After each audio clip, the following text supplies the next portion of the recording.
So you will be, the title of it is My Emerging Leadership and Management Identity Within the EC Context. 2,000 words for this, weightage is 30%. Okay, so what do you need to do? The due date is on Tuesday of week 12, so it's next week on week 12. Okay, so you only have a few days to work on it, so please do begin with it, or if you've already started, continue to work on it. So for this assessment, you are going to analyze 3 real-world inspired case scenarios. Each one of them have a different dimension of leadership and management in ECE. So through your critical reflection and application of leadership theories and the NQF, you are going to be exploring strategies to lead a high quality, compliant, and inclusive early childhood service. So you must identify appropriate leadership styles and justify their application. Why have you selected that particular leadership style? Okay, you can choose one for each case study. Analyze the team dynamics and implement strategies for professional collaboration and support. Demonstrate the conflict resolution skills that are aligning with professional standards and ethical framework. Evaluate compliance with regulatory frameworks, continuous improvement strategies, and relevant service policies. So there are 3 case scenarios given. Case study 1 is on leadership and vision in practice. The context is it's a little Wattle Early Learning is a long day care service in a growing suburban community, recently receiving a working towards NQS rating in quality area 1 and 7. The newly appointed director, Rachel, brings a collaborative leadership style but faces staff resistance to change and unclear alignment with the service's vision and philosophy. Several long-standing educators are accustomed to routine practices and express reluctance to adopt new pedagogical approaches. Additionally, the service's current QIP has not been actively used or revisited in over 12 months, further contributing to staff disengagement from reflective and goal-oriented practices. So the key challenges are highlighted here. Okay, that she needs to re-establish a shared vision aligned with high quality practice. She needs to develop a culture of leadership at all levels. She needs to support their educators through the transition using a strengths-based distributive leadership approach. So your task is to analyze how Rachel can lead this team through cultural change. So identify the leadership style that she should be using, which is best suited to this situation, and propose strategies to promote a shared vision and empower the team members.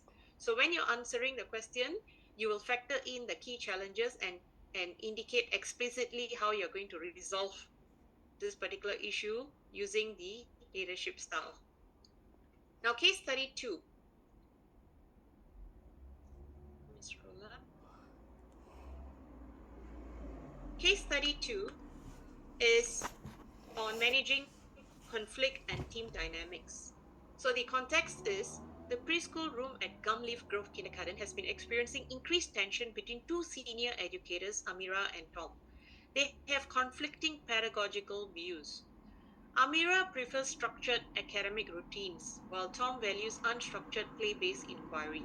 Their disagreement has affected team morale and collaboration, and several newer educators report feeling intimidated and unsupported. Recent parent feedback has also highlighted inconsistencies in the children's daily experiences, with some expressing confusion about the learning approach. The center director has received multiple informal complaints and now recognizes the urgent need to intervene to restore a unified and professional team environment. So the challenge here is to restore professional relationship between Amira and Tom and team harmony. Mediating values-based conflict, because they have 2 different values, so how to mediate the values-based conflict, and building a cohesive team culture that values diverse perspectives.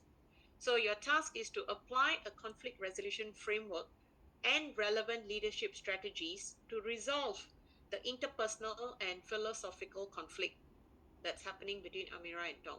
So discuss how emotional intelligence, team building techniques, and professional development can foster improved communication and collaboration. Now your case study 3 is on compliance, policy, and continuous improvement. So the context is Bunya Tree Children's Center is undergoing a mid-cycle assessment and rating visit. During the pre-assessment review, it is discovered that several policies are outdated. Staff are unsure of evacuation procedures, and documentation of professional learning is inconsistent.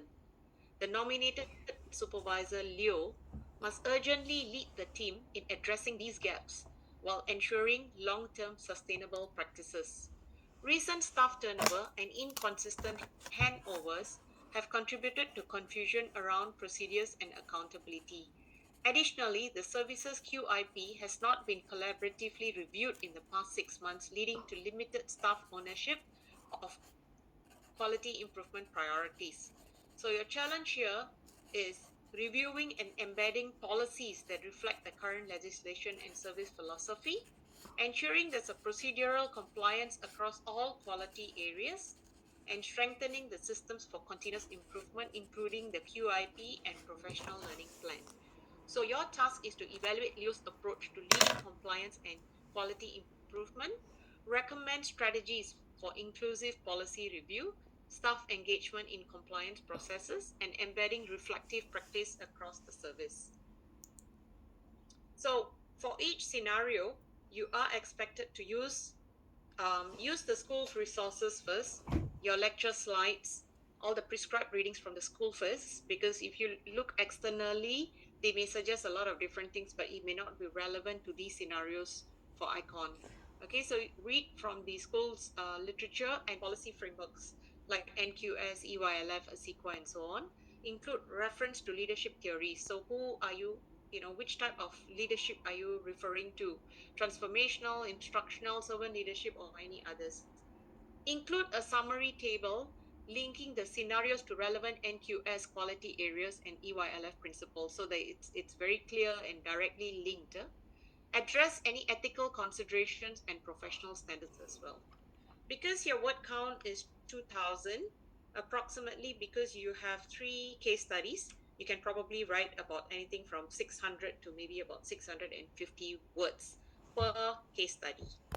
Okay, so divide your word count accordingly and try to answer all the bullet points, considering what the challenges are and the characters of the case studies as well. Any questions?